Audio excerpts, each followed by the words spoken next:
Hey guys, welcome back to another video. And guys, ఈ వీడియోలో నేను Solo Leveling Ragnarok chapter 1 to 5 వరకు explain చేయబోతున్నాను. అండ్ గైస్ ఈ వీడియో చాలా ఇంట్రెస్టింగ్ ఉంటుంది. సో అందుకే వీడియోని స్కిప్ చేయకుండా లాస్ట్ వరకు రండి. అండ్ ఆల్సో గైస్ ఈ వీడియోకి నేను 2k లైక్స్ ప్లస్ 200 కామెంట్స్ టార్గెట్గా పెడుతున్నాను. సో టార్గెట్ ఫినిష్ చేయండి ప్లీజ్, మర్చిపోకుండా ఫినిష్ చేయండి. అండ్ ఆల్సో ఛానల్కి కొత్తగా సార్ ప్లీజ్ మర్చిపోకుండా సబ్స్క్రైబ్ చేసుకోండి. అండ్ ఆల్సో ఈ వీడియోని మీ ఫ్రెండ్స్ కూడా షేర్ చేసుకోండి, వాళ్ళతో కూడా లైక్ కొట్టండి, వాళ్ళతో కూడా సబ్స్క్రైబ్ అయిపోయించండి. అండ్ ఆల్సో ఇన్స్టాగ్రామ్లో కూడా మన అకౌంట్ని ఫాలో అవ్వండి, లింక్ డిస్క్రిప్షన్ ఉంటుంది, కంపల్సరీగా ఫాలో అవ్వండి, మర్చిపోకండి. And let's begin the video guys. So chapter 1లో మనకి అవుటర్ గార్డ్స్ గురించి చెప్తారు. అండ్ ఈ అవుటర్ గార్డ్స్ చాలా డైమెన్షన్స్ని, కౌంట్లెస్ మ్యాటర్స్ని, సోల్స్ని అండ్ లాస్ని క్రియేట్ చేశారు. అండ్ ఈ అవుటర్ గార్డ్స్కి ఇంకొక పేరు కూడా ఉంది. అండ్ ఆ పేరేంటి? Absolute beings. అండ్ ఈ అబ్సల్యూట్ బీయింగ్స్ కొన్ని ఇటర్నిటీస్ నుంచి బ్రతికి ఉన్నారు. అండ్ కౌంట్లెస్ క్రియేషన్స్ని క్రియేట్ చేస్తూ వస్తున్నారు కదా, దాంతో వీళ్ళకి ఇంకా బోర్ వచ్చేసింది. దాంతో వీళ్ళు క్రియేట్ చేసిన లివింగ్ బీయింగ్స్తోనే ఒకదాంతో ఒకదాన్ని ఫైట్ చేయించారు. దాంతో అబ్సల్యూట్ బీయింగ్స్ కి చాలా మజా వచ్చింది. అందుకే వీళ్ళిగా వార్స్ ని కూడా చేయించడం స్టార్ట్ చేశారు, జస్ట్ వీళ్ళకి మజా రావడానికి బోటం పోయి. అండ్ అట్లా వార్స్ కొన్ని ఇయర్స్ వరకు నడుస్తూనే ఉన్నాయి. అండ్ లివింగ్ బీయింగ్స్ వస్తూనే ఉన్నాయి. బట్ ఒకరోజు మన రూలర్స్ అబ్సల్యూట్ బీయింగ్ గాన్ని వేసి పడేసారు అండ్ వార్ ని స్టాప్ చేశారు. బట్ ఇది మన డైమెన్షన్ లో అయింది. ఇంకా చాలా వేరే డైమెన్షన్స్ ఉన్నాయి. అండ్ ఒక్కొక్క డైమెన్షన్ కి ఒక్కొక్క అబ్సల్యూట్ బీయింగ్ ఉన్నాడు. అండ్ వాళ్ళు కూడా అంతే బోర్డం పోగొట్టుకోవడానికి వాళ్ళ క్రియేషన్స్ తో ఫైట్ చేపిస్తున్నారు. బట్ వాళ్ళ క్రియేషన్స్ వాళ్ళకి ఎదురు తిరగలేదు, ఎట్లయితే మన రూలర్స్ చేసినారో. అండ్ తర్వాత వేరే డైమెన్షన్స్ అబ్సల్యూట్ బీయింగ్స్ కి తెలుస్తుంది దట్ వాళ్ళలో ఒక అబ్సల్యూట్ బీయింగ్ వచ్చాడని. దాంతో వాళ్ళు మన డైమెన్షన్ ని అబ్జర్వ్ చేస్తూ ఉంటారు, మాస్టర్ లేని డైమెన్షన్ ఎట్లుంటుందని. అండ్ వాళ్ళకి అస్సలు ఫరక్ పడదు వాళ్ళలో ఒకడు చనిపోయిందని. వాళ్ళందరి మైండ్ లో ఒక్కొక్క టాటూ వస్తుంటది. అండ్ అదేంటో మీరు ఈ పాటికి గెస్ట్ చేసి ఉంటారు. అఫ్ కోర్స్ మన డైమెన్షన్ ని దొబ్బేయాలని వీళ్ళందరికీ టాటూ వస్తుంటది. అండ్ ఫస్ట్ ఎవడైతే మన డైమెన్షన్ ని క్లెయిమ్ చేస్తాడో వాడే కదా ఆటోమేటికలీ న్యూ మాస్టర్ అయిపోతాడు. అండ్ వేరే సైడ్ మనం సుహోని చూస్తాం. అండ్ ఈ రోజు సుహో గ్రాడ్యుయేట్ అవుతాడు from the school. And also సుహోకి అడ్మిషన్ కూడా దొరికేసింది కొరియా యూనివర్సిటీ ఆఫ్ ఆర్ట్స్ లో. అండ్ దాంతో తన ఫ్రెండ్స్ షాక్ అయిపోతారు అండ్ వాళ్ళు జెలస్ గా ఫీల్ అవుతారు సుహోకి ఎట్లా అడ్మిషన్ దొరికిందని. అండ్ అప్పుడే ఇక్కడికి లీ గార్డ్ వస్తాడు. అండ్ గైస్ వీడు మీకు గుర్తుండగా స్కూల్ స్టార్టింగ్ లో వీడు రౌడిజం చేసి స్కూల్ కి లీడర్ అవ్వాలని అనుకుంటాడు. బట్ మన సుహో వీడిని కొట్టుపడేస్తాడు. అంటే అప్పుడు కొడితే మళ్ళీ ఇప్పుడు వచ్చింది అనమాట వీడు రివెంజ్ తీసుకోవడానికి ఆన్ సుహో, ఎందుకంటే వీడికి అవేకనింగ్ అయింది కాబట్టి. అండ్ ఆల్సో మన జిన్బు అండ్ ఆహిను ఎక్కడికో వెళ్ళిపోయారంట. సో అందుకే కొన్ని ఇయర్స్ నుంచి సుహే ఒక్కడే బ్రతుకుతున్నాడు. అండ్ తర్వాత లీ గాడు మన సుహో మీద అటాక్ చేయడానికి వస్తాడు. బట్ వాడు అటాక్ చేసే లోపే సుహే వాడి మీద అటాక్ చేస్తాడు. బట్ దానివల్ల వాడికి అసలేమి కాదు, అంటే బ్లీడింగ్ అయితే అవుతుంది బట్ వాడికి నొప్పి ఏం రాదు అసలు. దాంతో సుహే షాక్ అయిపోతాడు. అండ్ తర్వాత లీ గాడు మ్యాజిక్ ని యూజ్ చేసి మన సుహోని పంచడానికి వస్తాడు. బట్ మన సుహే కరెక్ట్ టైంకి డాజ్ అవుతాడు. బట్ ఈ పంచ వల్ల అక్కడ మెటల్ లాకర్స్ ఉంటాయి కదా, వాటిలో బొక్కబడిపోతుంది. దాంతో అఫ్ కోర్స్ అందరు కూడా షాక్ అయిపోతారు. అండ్ అఫ్ కోర్స్ మన సుహే కూడా షాక్ అయిపోతాడు. అండ్ తర్వాత ఇంకా 2 years అయిపోతాయి. అండ్ సుహే ఇప్పుడు కాలేజ్లో ఉంటాడు. అండ్ సుహే కాలేజ్లో ఒక గేటు ఓపెన్ అయింది. అండ్ దాంట్లోకి హంటర్స్ కూడా వెళ్ళిపోయారు to clear it. And guys confuse అవ్వకండి, ఇది పాత వరల్డ్ కాదు, ఇది కొత్త వరల్డే. బట్ కొత్త వరల్డ్లో కూడా గేట్స్ ఓపెన్ అవ్వడం స్టార్ట్ అయింది, అది కూడా 3 years నుంచి. అండ్ గేటు ఓపెన్ అవ్వడం స్టార్ట్ అయింది కాబట్టి హ్యూమన్స్కి కూడా అవేకనింగ్ అవ్వడం స్టార్ట్ అయింది. అండ్ వీళ్ళని ఏమని పిలుస్తారు? హంటర్స్ అని పిలుస్తారు. అండ్ ఆల్సో మన చూయిల్ గాడు హంటర్స్ డిపార్ట్మెంట్ ని స్టార్ట్ చేసిండు to bring all the hunters under a single banner. And ఇప్పుడు వరల్డ్ అనేది స్ప్లిట్ అయిపోయింది. దీంట్లో అవేకన్ హంటర్స్ ఒక సైడు అండ్ నార్మల్ పీపుల్ ఒక సైడు. అండ్ మన సుహోకి అవేకనింగ్ అవ్వలేదని తను అనుకుంటాడు, ఎందుకంటే జిన్బు సుహో మెమరీస్ ని అండ్ పవర్స్ ని సీల్ చేసిండు కాబట్టి. అందుకే సుహో లీ గార్డ్ చేతిలో ఓడిపోయిండు, బికాస్ వాడికి అవేకనింగ్ అయింది అండ్ వాడు ఈ రంగ్ అంటారు కాబట్టి. అండ్ సుహో పవర్స్ సీల్ అయ్యి ఉన్నాయి కాబట్టి సుహో లీ గార్డ్ ని కొట్టలేకపోయిండు. అండ్ అట్లా సుహో ఆలోచిస్తూ ఉంటాడు about hunters and normal people. And నేను కూడా ఒక నార్మల్ పర్సన్ ని, అండ్ హంటర్స్ వల్ల నేను పీస్ఫుల్ గా బ్రతకగలుగుతానని తను అనుకుంటుంటాడు. బట్ సుహో వరి అవ్వడం స్టార్ట్ చేసిండు. అంటే తన హార్ట్ లో తను హెల్ప్లెస్నెస్ ఫీలింగ్ ని ఫీల్ అవుతాడు, బికాస్ తన లైఫ్ లో అన్ని కూడా వెళ్ళిపోయినాయి కదా ఇప్పుడు. లైక్ తన పేరెంట్స్ వెళ్ళిపోయారు. అండ్ సుహో ఇప్పుడు వేరే వాళ్ళ మీద డిపెండ్ అవుతున్నాడు టు లివ్. అండ్ స్టార్టింగ్ లో సుహో ఎట్లా ఉండేవాడు? కాన్ఫిడెంట్ గా అండ్ స్ట్రాంగ్ గా ఏదైనా చేసేటట్టు ఉండేవాడు కదా. బట్ నౌ సుహో కాన్ఫిడెన్స్ మొత్తం కూడా పోయింది. అండ్ తను స్ట్రాంగ్ పర్సన్ కూడా కాదు కదా, అందుకే తను హెల్ప్లెస్నెస్ ఫీలింగ్ ని ఫీల్ అవ్వగలుగుతాడు. అండ్ సుహో అనుకుంటాడు మా నాన్న ఇట్లాంటి సిచ్యువేషన్ లో ఉంటే తను ఎట్లా దీన్ని హ్యాండిల్ చేసేవాడు, ఎట్లా దీంట్లోకి వెళ్ళి బయటకు వచ్చేవాడు అని సుహో అనుకుంటాడు. అండ్ అప్పుడే తాలిం అనే వాడు వచ్చి సుహోని డిస్టర్బ్ చేశాడు అండ్ అడుగుతాడు ఏం డ్రా చేస్తున్నామని. అండ్ సుహో బెరిగాడ్ ని డ్రా చేస్తూ ఉంటాడు. అతను అనుకుంటాడు నేను ఎందుకు ఒక యాక్టర్ ని డ్రా చేస్తున్నానని. అండ్ వేరే సైడ్ మనం హంటర్స్ ని చూస్తాం. అండ్ వాళ్ళు గేట్లోకి వెళ్ళి బయటకు వస్తారు. అండ్ అఫ్ కోర్స్ వాళ్ళు మాన్స్టర్స్ అన్నిటిని వేసి పడేసారు. అండ్ అప్పుడే కిమ్ అనేవాడు హంటర్స్ డిపార్ట్మెంట్ వాళ్ళకి ఒక విషయమో చెప్తాడు. అన్నదేంటి, వీళ్ళు కొన్ని న్యూ టైప్ ఆఫ్ మాన్స్టర్స్ ని చూసారంట. అండ్ అవి హ్యూమన్ టైప్ మాన్స్టర్స్ అంట. అండ్ వాటి మౌత్ లోకి వెళ్ళి అండ్ ఐస్ లోకి వెళ్ళి బ్లూ ఫ్లేమ్స్ బయటకు వస్తున్నాయంట. బట్ అవి అంత పవర్ఫుల్ గా ఏమి లేవంట. సో వీళ్ళు ఆ మాన్స్టర్స్ ని వేసి పడేసారు. బట్ ఆ మాన్స్టర్స్ లో ఒకటి ఈ కిమ్ గాన్ని స్క్రాచ్ చేసిందంట దాని క్లోజ్ తో. బట్ ఈ కింగ్ గాడు ఆ స్క్రాచ్ ని ఏమీ సీరియస్ గా తీసుకోడు. అండ్ అప్పుడే ఆ స్క్రాచ్ లోకి వెళ్ళి బ్లూ ఫ్లేమ్స్ బయటికి వస్తాయి. అండ్ కిమ్ గాడు ఆ మాన్స్టర్ లాగానే అయిపోతాడు.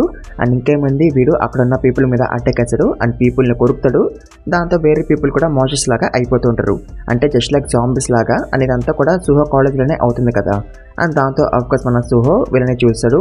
అండ్ అఫ్కోర్స్ తను అండ్ వేరే స్టూడెంట్స్ భయపడిపోతారు మాన్స్టర్స్ ని చూసి. అండ్ స్టూడెంట్స్ వాళ్ళ టీచర్ లాతిన్ గాని అడుగుతారు, నువ్వు వెళ్ళి మాన్స్టర్స్ తో ఫైట్ చేయని, బికాస్ వీడొక ఈ రంగ్ అంటారు కాబట్టి. బట్ అప్పుడు ఒక మాన్స్టర్ వీళ్ళ క్లాస్ రూమ్ లోకి వచ్చేసరికి దాంతో అందరు కూడా పారిపోతారు. బట్ ఒక అమ్మాయి ఇక్కడ ఉండిపోద్ది. అంటే తను కింద పడిపోద్ది. అందుకే తను పారిపోలేకపోద్ది. దాంతో తను సుహోని అడుగుతుంది హెల్ప్ చేయమని. బట్ మన సుహో పారిపోతాడు. అండ్ సుహో అనుకుంటాడు, నేను ఒక హంటర్ని కాదు, నేను తనని కాపాడలేను ఎంత ట్రై చేసినా అని తను అనుకుంటాడు. బట్ అప్పుడే సుహోకి జిన్ను గుర్తొస్తాడు. అని అనుకుంటాడు, మా నాన్న ఇక్కడ ఉంటే ఇట్లా పారిపోయేవాడు కాదని. దాంతో సుహో మళ్ళీ వెనక్కి వస్తాడు. అన్న మాన్స్టర్ మీద అటాక్ వేసి ఆ అమ్మాయిని ప్రొటెక్ట్ చేస్తాడు. అండ్ అప్పుడే సుహోకి సిస్టమ్ కనిపిస్తుంది. అండ్ అది సుహోకి చూపిస్తుంది, you have met the requirements to complete the secret quest courage of the week అని. అండ్ చాప్టర్ 1 ఇక్కడ ఎండ్ అయిపోతుంది గాయ్స్. సో చాప్టర్ 2 లో సుహో మనకి ఒక విషయం చెప్తాడు. దట్ కొన్ని ఇయర్స్ ముందు తనకి ఒక డ్రీమ్ వచ్చింది. అండ్ ఆ డ్రీమ్ ఏంటి, సుహో ఒక డంజన్ లోకి పోయిండు. అండ్ అఫ్ కోర్స్ అక్కడ మాన్స్టర్స్ ఉన్నాయి. అండ్ వాటిని డిఫీట్ చేసే కొద్దీ సుహో స్ట్రాంగ్ అవుతూ ఉన్నాడు. అండ్ లెవెలప్ అవుతూనే ఉన్నాడు, జస్ట్ లైక్ ఏ గేమ్ లాగా. అండ్ అట్లా సుహో ఇక్రిస్ తో బెరుతో అండ్ వేరే స్ట్రాంగ్ షాడోస్ తో ఫైట్ చేసి స్ట్రాంగ్ అవుతూనే ఉన్నాడు. అండ్ 5 ఫ్లోర్స్ కి పోతూనే ఉన్నాడు. అండ్ హైయెస్ట్ ఫ్లోర్ కి రీచ్ అయినాక సుహో ఎవరితో ఫైట్ చేసిండు, మన జిన్వుతో. అండ్ అఫ్కోర్స్ సుహో ఓడిపోయిండు. అండ్ ఇదంతా కూడా సుహో డ్రీమ్ అని అనుకుంటున్నాడు. బట్ మనకి మాత్రమే తెలుసు కదా ఇదంతా నిజమని. అండ్ తర్వాత స్టోరీ మళ్ళీ ప్రెజెంట్ లోకి వచ్చేస్తుంది. అండ్ సుహో అనుకుంటాడు, నేను మాన్స్టర్ మీద అయితే అటాక్ చేసినాను, బట్ నా మానాలెస్ అటాక్ వల్ల దానికి ఏమైనా అవుతుందా అని సుహో అనుకుంటాడు. బట్ అప్పుడే సుహో గమనిస్తాడు దట్ టైము ఆగిపోయిందని. అండ్ సిస్టమ్ సుహోకి చూపిస్తుంది, నువ్వు క్వాలిఫై అయిపోయినావు అండ్ నువ్వు ఇప్పుడు ఒక ప్లేయర్ అయిపోవచ్చు అని చూపిస్తుంది. అండ్ ఇది చూసి సుహో అనుకుంటాడు, జస్ట్ లైక్ నాకు డ్రీమ్ లో అయినట్టు ఇప్పుడు నిజంగానే అవుతుందని. అండ్ తర్వాత సుహో యాక్సెప్ట్ చేస్తాడు. దాంతో ఇప్పుడు సుహో ప్లేయర్ అయిపోయిండు. అండ్ ఇప్పుడు సుహో మీద కూడా కండరస్ బ్లెస్సింగ్ ఉంది. అంటే పాయిజన్ వల్ల కానీ ఆర్ వేరే వాటి వల్ల కానీ సుహోకి అసలేమీ కాదు. అండ్ ఆల్సో సుహో ఎక్కువ పడుకుంటే తన రీజనరేషన్ ఎబిలిటీ ఇంక్రీజ్ అవుతుంది. అండ్ ఆల్సో సిస్టమ్ చూపిస్తుంది, ఇది ఒక డ్రీమ్ కాదు, ఇది నిజము, నీకు ఒక లైఫ్ ఉంది, సో జాగ్రత్తగా ఉండని చూపిస్తుంది. అండ్ ఆల్సో ఇప్పుడు సుహోకి ఒక క్వెస్ట్ కూడా వచ్చేసింది. అన్నదేంటి, తన ముందున్న మాన్స్టర్ ని డిఫీట్ చేయడం. అండ్ ఆల్సో గైస్ ఈ మాన్స్టర్ పేరు ఏంటో తెలుసా, మిస్ట్ బర్న్. అండ్ ఆల్సో ఈ మాన్స్టర్ల మీద పేర్లు కూడా ఉంటాయి. అండ్ వైట్ కలర్ అంటే స్ట్రాంగ్ కాదని అర్థం. అండ్ రెడ్ కలర్ అంటే కొంచెం స్ట్రాంగ్ అని అర్థం. అండ్ ఆల్సో ఈ మాన్స్టర్స్ లో ఒకడేమో డి ర్యాంక్ మిస్ట్మన్ అండ్ మీద ఇద్దరేమో అన్ఎవెకండ్ మిస్ట్మన్స్. అండ్ సుహే ఒక్కొక్క షాట్ లో ఒక అన్ఎవెకండ్ మిస్ట్మన్ ని వేసి పడేస్తాడు. అండ్ తర్వాత ఇంకో దాన్ని కూడా వేసి పడేస్తాడు. దాంతో అఫ్కోర్స్ సుహో డెవలప్ అవుతాడు. అండ్ తనకి ఒక రివార్డ్ కూడా వస్తుంది. బట్ దాన్ని తను అప్పుడే ఓపెన్ చేయడు. అండ్ తర్వాత సుహో ఎవెకండ్ మిస్ట్మన్ ని పంచ్ చేస్తాడు. బట్ ఆ పంచ్ వల్ల వాడికి అసలేమీ కాదు. అండ్ ఉల్టా వాడు సుహోనే ఇంజర్డ్ చేస్తాడు వాడి క్లోజ్ తో. దాంతో సుహో అనుకుంటాడు, నేను కూడా ఇప్పుడు మిస్ట్మన్ లాగా అయిపోతున్నా అని. బట్ సిస్టమ్ సుహోని హీల్ చేస్తుంది. బట్ అప్పుడే ఆ మిస్ట్మన్ గాడు సుహో మీదకి ఎక్కేస్తాడు. అండ్ సుహోని కొరకడానికి ట్రై చేస్తాడు. అండ్ అప్పుడే సుహో అనుకుంటాడు, నేను ఈ డి ర్యాంక్ అని డిఫీట్ చేయలేకపోతున్నా కాబట్టి నేను ఒక ఈ ర్యాంక్ అని అనుకుంటాడు. అండ్ అప్పుడే సుహో రివార్డ్ ని యాక్సెప్ట్ చేస్తాడు. అండ్ ఆ రివార్డ్ ఏంటో తెలుసా, 5+ start points and 3+ strength points. And strength increase అయింది కాబట్టి సుహో ఆ మిస్ట్మన్ గాని పక్కకి పడేస్తాడు. అండ్ మళ్ళీ వాడి మీద అటాక్ చేయడానికి పోతాడు. బట్ ఈవెన్ స్ట్రెంత్ ఇంక్రీజ్ అయినా సరే సుహో ఈ మిస్ట్మన్ గాని డిఫీట్ చేయలేకపోతాడు. అండ్ తనకే దెబ్బలు తగులుతుంటాయి. ఇంకా దాంతో సుహో తన స్టాట్ పాయింట్స్ అన్నిటిని స్ట్రెంత్ లో పెట్టేస్తాడు. అండ్ స్ట్రెంత్ ని ఇంక్రీజ్ చేస్తాడు. దాంతో సుహోది స్ట్రెంత్ ఇంక్రీజ్ అవుతుంది ఫ్రమ్ 14 to 19. దాంతో సుహో ఆ మిస్ట్మన్ గాని వేసి పడేస్తాడు. దాంతో అఫ్కోర్స్ సుహో మళ్ళీ లేకపోతాడు. అతను అనుకుంటాడు, నేను ఈ పవర్ తో చాలా మంది పీపుల్ ని సేవ్ చేయగలనని. బట్ అప్పుడెక్కడికి ఆ కిమ్ మిస్ట్మన్ గాడు వచ్చేసాడు. అండ్ వాడు మన సుహో మీద అటాక్ చేశాడు. అండ్ ఆల్సో గైస్ వీడు ఒక సి ర్యాంక్ మిస్ట్మన్. అంటే సుహో ఇప్పటి వరకు ఎవరితో అయితే ఫైట్ చేసిండో వాడికన్నా స్ట్రాంగ్ ఈ కిమ్ గాడు. అండ్ చాప్టర్ 2 ఇక్కడ ఎండ్ అయిపోతుంది గాయస్. సో చాప్టర్ 3 లో మిలిటరీ వాళ్ళు కాలేజ్ దగ్గరికి వచ్చేసారు. బట్ వాళ్ళు లోపలికి రారు, ఎందుకంటే వీళ్ళు నార్మల్ మనుషులే కదా. వీళ్ళు వచ్చి ఎంపీగలరు మాన్స్టర్స్ ని. సో అందుకే వీళ్ళు బి ర్యాంక్ ఆర్ దానికన్నా అబోవ్ ర్యాంక్ హంటర్ కోసం వెయిట్ చేస్తూ ఉంటారు. అనుకుంటారు. ఓన్లీ బి ర్యాంక్ ఆర్ దానికన్నా ఎబో ర్యాంక్ హంటర్ ఎందుకు కావాలంటే వీళ్ళకి, ఎందుకంటే లోపల కిమ్ మిస్ట్ బన్ గాడు ఉన్నాడు కదా, సో వాడు సి ర్యాంక్ ఎవకినర్ కాబట్టి వాడికన్నా హై ర్యాంక్ హంటరే రావాలి కదా వాడిని డిఫీట్ చేయాలంటే. సో అందుకే మిలిటరీ వాళ్ళు హంటర్స్ డిపార్ట్మెంట్ వాళ్ళని అడుగుతారు త్వరగా బి ర్యాంక్ ఆర్ దానికన్నా ఎబో ర్యాంక్ హంటర్స్ ని పంపిమని. అండ్ వేరేసే సూహో ఈ కిమ్ గార్డ్ తో ఫైట్ చేయలేకపోతాడు, ఎందుకంటే వీడు సి ర్యాంక్ మిస్ట్ బన్ కాబట్టి. అండ్ ఆల్సో వీడొక స్వోర్డ్ ని కూడా యూజ్ చేస్తున్నాడు అన్లైక్ అదర్ మిస్ట్ బన్స్. సో అందుకే సూహో వీటితో ఫైట్ చేయలేకపోతాడు. అతను అటాక్స్ ని డాజ్ అవ్వగలుగుతాడు అంతే. అండ్ దాంతో సూహో పారిపోదాం అనుకుంటాడు ఫ్రమ్ కిమ్. అండ్ వేరే హంటర్స్ వచ్చేంత వరకు ఇట్లనే పారిపోతూ ఉందామని అనుకుంటాడు. అండ్ దాంతో కిమ్ గాడు సూహో వెనకాల పడుతూ ఉంటాడు. బట్ అప్పుడే ఈ కిమ్ గాడికి టెర్రస్ మీద అమ్మాయిలు కనిపిస్తారు. అండ్ ఆ అమ్మాయిలు ఇక్కడే దాక్కుని ఉందామని అనుకుంటారు హంటర్స్ వచ్చేంత వరకు. బట్ ఈ కిమ్ గాడికి వాళ్ళు కనిపించేసారు. దాంతో ఈ కిమ్ గాడు డైరెక్ట్ గా టెర్రస్ మీదకి దూకేస్తాడు అండ్ అమ్మాయిల్ని చంపేస్తాడు. దాంతో ఇక సూహోకి చాలా కోపము వచ్చేస్తుంది. తను కూడా టెర్రస్ మీదకి దూకేస్తాడు అండ్ అటాక్ చేయడం స్టార్ట్ చేశాడు. బట్ సూహో అటాక్స్ వల్ల వీడికి అసలేమి కాదు. బట్ అయినా సరే సూహో అటాక్ చేస్తూ ఉంటాడు. బట్ అప్పుడే ఈ కిమ్ గాడు సూహోని కట్ చేస్తాడు విత్ హిస్ స్వోర్డ్. దాంతో సూహోకి చాలా పెద్ద ఇంజరీ అవుతుంది. బట్ అయినా సరే సూహో కంటిన్యూస్లీ ఫైట్ చేస్తూ ఉంటాడు. బట్ లాస్ట్కి సూహో ఇంకా ఊడిపోతాడు. బట్ అప్పుడెక్కడికి మన బెరుగాడు వచ్చేసాడు అండ్ వాడు సూహోని హీల్ చేస్తాడు. అండ్ అఫ్కోర్స్ బెరుగాడికి చాలా కోపం వస్తుంది వాడు యంగ్ మొనార్క్ మీద చేవేశారని. దాంతో ఇంకేముంది బెరుగాడు కిమ్ గారిని వేసి పడేస్తాడు అండ్ వేరే మిస్ట్ బన్స్ ని కూడా వేసి పడేస్తాడు. అంటే కాలేజ్లో ఉన్న ప్రతి ఒక్క మిస్ట్ బన్ ని కూడా బెరుగాడు వేసి పడేస్తాడు, అది కూడా ఇన్స్టెంట్లీ. అండ్ తర్వాత మళ్ళీ సూహో దగ్గరికి వచ్చేసాడు అండ్ అంటాడు it's been by young monarch అని. అండ్ చాప్టర్ 3 ఇక్కడ ఎండ్ అయిపోతుంది. అండ్ గైస్ చాప్టర్ 4లో అఫ్కోర్స్ సూహో హాస్పిటల్లో ఉంటాడు. అండ్ సూహోకి తన చైల్డ్హుడ్ మెమరీస్ అబౌట్ బెరు అవన్నీ కూడా డ్రీమ్స్ లాగా వస్తూ ఉంటాయి. అండ్ తర్వాత సూహో లెగుస్తాడు, అది కూడా 2 days తర్వాత. అండ్ అప్పుడే సూహోకి వాళ్ళ అంకుల్ కాల్ చేస్తాడు అండ్ తిడతాడు జాగ్రత్తగా ఉండాలి కదా అని. అండ్ గైస్ ఈ అంకుల్ ఎవరో మీరు కమెంట్స్ లో గెస్ చేసి పెట్టండి, చూద్దాం ఎంతమంది కరెక్ట్ గా గెస్ చేయగలుగుతారని. అండ్ తర్వాత సూహో న్యూస్ చూస్తాడు అండ్ అఫ్కోర్స్ తన కాలేజ్ గురించే చెప్తుంటారు న్యూస్ లో. And also new kind of motions వచ్చినాయని కూడా చెప్తారు. అండ్ ఎందుకు హంటర్స్ డిపార్ట్మెంట్ వాళ్ళు త్వరగా హంటర్స్ ని పంపిలేదు కాలేజ్ కి, ఈవెన్ తో కాలేజ్ సిటీ మధ్యలో ఉన్నా సరే అని న్యూస్ వాళ్ళు క్వశ్చన్స్ కూడా అడుగుతూ ఉంటారు. అండ్ ఆల్సో ఈ హంటర్స్ కాలేజ్ కి వచ్చేసరికి మన బెరుగాడు అందరినీ వేసి పడేసిండు కదా, బట్ బెరుగాడు ఎవరికి కనిపించలేదంట. అంటే వాడు అంత స్పీడ్ గా మిస్బన్స్ ని వేసి పడేసిండు. అందరు కూడా ఏమని అనుకుంటున్నారు, మాన్స్టర్స్ వాటంతలా అవే పేలిపోయినాయని అనుకుంటున్నారు. అండ్ తర్వాత సూహో అనుకుంటాడు నేను ఎట్లా సర్వైవ్ అయినా ఆ సీరాంగ్ మిస్బన్ గాడు నన్ను చంపేసిండు కదా అని అనుకుంటాడు.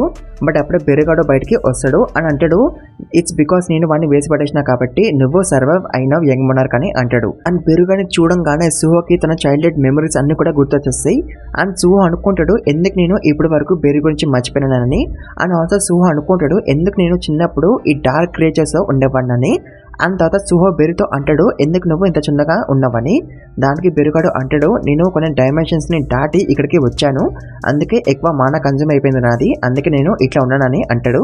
అండ్ ఆల్సో బెరుగాడు ఇక్కడికి ఎందుకు వచ్చాడు తెలుసా, to remove the seal of Suho. But Suho తనంతలు తన సీల్ ని రిమూవ్ చేసిండు కదా. అండ్ ఆల్సో బెరుగాడు అంటాడు ఈ సీల్ ని మీ నాన్న ద గ్రేట్ షాడో మొనార్క్ వేశాడు సో దట్ నువ్వు నార్మల్ లైఫ్ బ్రతకడం కానీ అంటాడు. దాంతో సూహో బెరుగాని పట్టుకుని అడుగుతాడు మా నాన్న ఎక్కడ ఉన్నాడని. దాంతో బెరు అంటాడు మీ నాన్న అవుటర్ స్పేస్ లో ఉన్నాడు, అతను ఇన్వెడర్స్ తో ఫైట్ చేస్తున్నాడు, who are trying to take over our world అని అంటాడు. అండ్ ఆ ఇన్వెడర్స్ ఎవరు, అవుటర్ గాడ్స్, అదే అబ్సల్యూట్ బీన్స్ గాళ్ళు. అండ్ వాళ్ళని బెరుగాడు ఇతరిం అని పిలుస్తాడు ఎందుకో మళ్ళా. సో వాళ్ళు వాళ్ళ మోషన్స్ ని పంపిస్తున్నారు టు ఇన్వైడ్ అవర్ వరల్డ్. అండ్ వాళ్ళందరినీ వేసుకుంటూ బెరుగాడు ఇక్కడికి వచ్చిండు. ఆల్సో అవుటర్ స్పేస్ లో వార్ అవుతుంది కాబట్టి ఎర్త్ మీద గేట్స్ అండ్ మోషన్స్ మళ్ళీ వచ్చినాయి. సో దాంతో సూహో బెరుగాని అడుగుతాడు అయితే మా అమ్మ కూడా నాన్నతో పాటు వెళ్ళిందా అని అడుగుతాడు. దానికి బెరుగాడు నో అంటాడు. దాంతో సూహో అంటాడు అయితే మా అమ్మ కూడా డిసప్పాయింట్ అయిపోయింది మా నాన్న వెళ్ళినప్పుడే, నేను ఇంకా వాళ్ళిద్దరూ కలిసి ఉన్నారేమో అని అనుకుంటున్నా అని అంటాడు. దాంతో బెరుగాడిగా టెన్షన్ పడిపోతాడు అండ్ అంటాడు ఇట్లా ఇతరం వాళ్ళ మోషన్స్ చేసి ఉంటాయేమో అని. దాంతో ఆఫ్కోర్స్ సూహోకి చాలా కోపం వస్తుంది. అండ్ ఆఫ్కోర్స్ తను వాళ్ళ అమ్మని సేవ్ చేయాలని అనుకుంటాడు. బట్ తను సేవ్ చేయాలంటే తను స్ట్రాంగ్ అవ్వాలి కదా. అండ్ మన జిన్ము కూడా ఇప్పుడప్పుడే రాడు. So Suho is the only one who can save ఆహినవ్. బట్ తను అంత స్ట్రాంగ్ కాదు కదా. దాంతో బెరుగాడు సూహోతో అంటాడు లెట్స్ డెవలప్ అని. అండ్ బెరుగాడు సూహోకి ఒక కీ ఇస్తాడు. అండ్ ఈ కీతో షాడో డంజన్ లోకి వెళ్ళొచ్చు అండ్ అక్కడ మోషన్స్ ని డిఫీట్ చేసి డెవలప్ అవ్వచ్చు. సో దాంతో సూహో కీని యూజ్ చేసి షాడో డంజన్ ని ఓపెన్ చేశాడు. అండ్ గైస్ యాక్చువల్గా అయితే జిన్మునే బెరుగాడికి చెప్తాడు సుహోది సీలు రిమూవ్ చేయమని. బికాస్ ఇతర మన మోషస్ ఎర్త్ మీదకి వస్తున్నాయి కదా, అండ్ ఎర్త్ని ఎవరొకరు ప్రొటెక్ట్ చేయాలి కదా. అందుకే జిన్వు బెరుగాడికి చెప్తాడు సుహోది సీలు రిమూవ్ చేయమని. అండ్ తర్వాత బెరుగాడు సుహోతోనే ఉండిపోవచ్చు అండ్ సుహోకి హెల్ప్ చేయొచ్చు అండ్ సుహే ఒక గ్రోత్ని చూడొచ్చు. అండ్ తర్వాత బెరు అండ్ సుహే షాడో డంజన్కి వచ్చేస్తారు.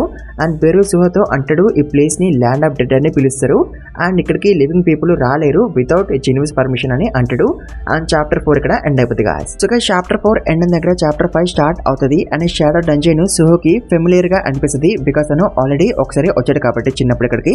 అండ్ అప్పుడే సిస్టమ్ సుహోకి ఒక క్వశ్చన్ చూపిస్తుంది. అన్నది ఏంటి, ఇక్కడ 4 hours సర్వైవ్ అవ్వాలి అండ్ తన వర్త్ ని ప్రూవ్ చేయాలి, అప్పుడే కదా తను ఈ షాడో డంజన్ కి మాస్టర్ అవ్వగలడు. అండ్ అప్పుడే ఒక గాబ్లిన్ సుహో మీద అటాక్ వేస్తుంది. బట్ సుహో వాడిని చూసేస్తాడు అండ్ వాడిని కొట్టేస్తాడు. అండ్ గైస్ వీడు ఒక స్కౌటింగ్ గాబ్లింగ్, అంటే వేరే గాబ్లిన్స్ చుట్టుపక్కలే ఉన్నాయని అర్థం.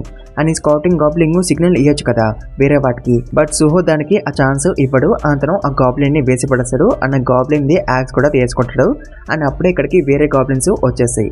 అండ్ సుహో బేరుగాని అడుగుతాడు నువ్వు నాకు హెల్ప్ చేస్తావు కదా అని. బట్ బేరుగాడు సుహోకి హెల్ప్ చేయలేడు బికాస్ వాడు జిన్వుకి చాలా దూరంలో ఉన్నాడు కదా, దానివల్ల ఎక్కువ మానా అండ్ స్ట్రెంత్ వీడికి లేదు. సో ఉన్న స్ట్రెంత్ అండ్ మానాన్ని వీడు ప్రిజర్వ్ చేసుకుని పెట్టుకోవాలి, తర్వాత ఎప్పుడైనా ఎమర్జెన్సీ సిచ్యువేషన్స్ వచ్చినప్పుడు యూజ్ చేయడానికి. అండ్ ఆల్సో బెరుగాడు సుహోకి హెల్ప్ చేయొద్దు ఎందుకంటే సుహో లెవెల్ అవ్వాలి కాబట్టి. అండ్ తర్వాత ఇంకేమైంది ఫైట్ స్టార్ట్ అవుతుంది. అండ్ సుహో గాబ్లిన్స్ ని డిఫీట్ చేస్తూ ఉంటాడు. అండ్ అప్పుడే సుహోకి రూలర్స్ అథారిటీ స్కిల్ వస్తుంది. అండ్ దీంతో ఏం చేస్తారో మీకు తెలుసు కదా. అండ్ అట్లా సుహో గాబ్లిన్స్ ని వేసి పడేస్తూ ఉంటాడు. అండ్ బెరు అయితే చాలా ఇంప్రెస్ అవుతాడు సుహో యొక్క ఫైటింగ్ స్కిల్స్ ని చూసి. అండ్ ఆల్సో మన సుహో కంటిన్యూస్లీ డెవలప్ అవుతూ ఉంటాడు. అండ్ అప్పుడే గాబ్లిన్స్ సుహోని చుట్టుముట్టేస్తాయి. అండ్ ఒక గాబ్లిన్ సుహోని స్టాబ్ వేస్తుంది, దాంతో అఫ్కోర్స్ సుహో ఇంజర్డ్ అవుతాడు. అండ్ అప్పుడే గాబ్లిన్స్ బాస్ వస్తాడు అండ్ వాడి పేరు ఆరెంజ్ కలర్ లో ఉంటది, అంతే వాడు స్ట్రాంగ్ అని అర్థం. బట్ అప్పుడే సుహో తనని స్టాబ్ చేసిన డాగర్ ని బయటకు తీస్తాడు. అండ్ ఆ డాగర్ ని కరెక్ట్ గా ఆ బాస్ గాబ్లిన్ మీదకి వేస్తాడు. అండ్ ఆ డాగర్ కరెక్ట్ గా వాడికి గుచ్చుకుంటది, దాంతో వాడి పని అయిపోద్ది. అండ్ తర్వాత సుహో వేరే గాబ్లిన్స్ తో ఫైట్ చేస్తాడు. అండ్ సుహోకి అయితే చాలా మజా వస్తుంటది ఫైట్ చేస్తున్న కొద్దీ. అండ్ అట్లా ఫైట్ కంటిన్యూ అవుతుంటది. అండ్ సుహో గాబ్లిన్స్ ని వేసి పడేస్తుంటాడు. బట్ తన హెల్త్ కూడా కంటిన్యూస్లీ డిక్రీజ్ అవుతున్నట్టు. బట్ అయినా సరే సుహో కంటిన్యూస్లీ ఫైట్ చేస్తుంటాడు. అండ్ అట్లా తనకి రీసైలెన్స్ స్కిల్ కూడా వచ్చేస్తుంది. అండ్ తను కంటిన్యూస్లీ డెవలప్ అవుతూనే ఉంటాడు. అండ్ లాస్ట్ కి అన్ని గాబ్లిన్స్ ని వేసి పడేస్తాడు. అండ్ అట్లా క్వెస్ట్ ఫినిష్ అయిపోద్ది. అండ్ తనకి ఒక రివార్డ్ కూడా వస్తుంది. అండ్ ఆ రివార్డ్ ఏంటి, ఒక రూన్ స్టోన్. అండ్ ఆ రూన్ స్టోన్ లో షాడో ఎక్స్ట్రాక్షన్ స్కిల్ ఉంటుంది, దాంతో బేరుగాడు చాలా ఎక్సైటెడ్ గా ఫీల్ అవుతాడు సుహోకి షాడో ఎక్స్ట్రాక్షన్ స్కిల్ వస్తుందని. అండ్ ఆల్సో అప్పుడే సుహోకి అర్థమవుతుంది తను డెవలప్ అయ్యే కొద్దీ తనకి స్కిల్స్ వస్తుంటాయని. అండ్ ఆల్సో ఈ రీసైలెన్స్ స్కిల్ ఉంది కదా, అది ఏం చేస్తుందంటే అది సుహో ఒక ఫిజికల్ డిఫెన్స్ ని 20% ఇంక్రీజ్ చేస్తుంది. అండ్ ఆల్సో ఇప్పటి వరకు సుహో ఏమని అనుకుంటాడంటే ఈ పవర్స్ తనకి అవేకనింగ్ అవ్వడం వల్ల వచ్చాయని అనుకుంటున్నాడు. బట్ బెరుగాడు తనకి చెప్పేశాడు ఈ పవర్స్ నీకు పుట్టుకతోనే వచ్చాయి, నీకేమీ అవేకనింగ్ అవసరం లేదని అంటాడు. అండ్ తర్వాత సుహో రూన్ స్టోన్ ని విరగొట్టేస్తాడు. తనకి షాడో ఎక్స్ట్రాక్షన్ స్కిల్ వచ్చేస్తుంది. అండ్ తర్వాత సుహో ఒక గాబ్లిన్ షాడోని ఎక్స్ట్రాక్ట్ చేద్దామని అనుకుంటాడు. అండ్ అప్పుడే సిస్టమ్ తనకి చూపిస్తుంది ఈ షాడో ఎక్స్ట్రాక్షన్ కమాండ్ కి ఒక పేరు పెట్టమని. అండ్ సుహో ఏం పేరు పెడతాడో మీకు తెలుసు కదా, ఎరేజ్ అని పేరు పెడతాడు. అండ్ చాప్టర్ 5 ఇక్కడ ఎండ్ అవుతుంది గాయ్స్. సో గైస్ ఈ వీడియోని ఇక్కడ ఇంకా ఎండ్ చేద్దాం. మీకు నెక్స్ట్ పార్ట్ త్వరగా కావాలంటే ఈ వీడియోకి ఇచ్చిన టార్గెట్ త్వరగా ఫినిష్ చేసేయండి. అప్పుడు నెక్స్ట్ వీడియో కూడా త్వరగా పెట్టేస్తాను. అండ్ ఆల్సో ఛానల్కి కొత్తగా వస్తే ప్లీజ్ మర్చిపోకుండా సబ్స్క్రైబ్ చేసుకోండి. అండ్ ఆల్సో ఈ వీడియోని మీ ఫ్రెండ్స్ కూడా షేర్ చేసుకోండి, వాళ్ళతో కూడా లైక్ కొట్టండి, వాళ్ళతో కూడా సబ్స్క్రైబ్ అయిపోయించండి. అండ్ ఆల్సో ఇన్స్టాగ్రామ్లో కూడా మన అకౌంట్ని ఫాలో అవ్వండి, లింక్ డిస్క్రిప్షన్లో ఉంటుంది, కంపంగా ఫాలో అవ్వండి మర్చిపోకండి. And thank you very much for watching this video guys.